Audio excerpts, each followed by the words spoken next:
Ребята, вот супруга купила киргизский лимонад, дюшес, киргизский, представляете?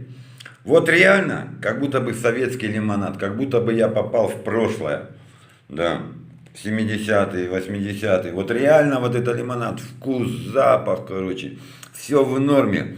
Вот киргизы вообще молодцы. Киргизстан, респект, уважуха вам. У вас я был, да, много раз, как-то ездил на Тойоте, коробку менял на своей, потому что у вас там дешево, да. Вы вообще, лезгин пацаны, наши пацаны, обалденные ребята.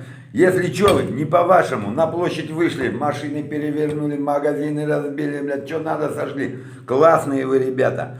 И уважуха у вас к нам, понимаете? Да, вообще вы ребята, и у вас все продукты качественные. Я сметану, кефир, пиво даже ваше пил, да, оно как в советское время. Реально отвечаю за базар. Молодцы киргизы.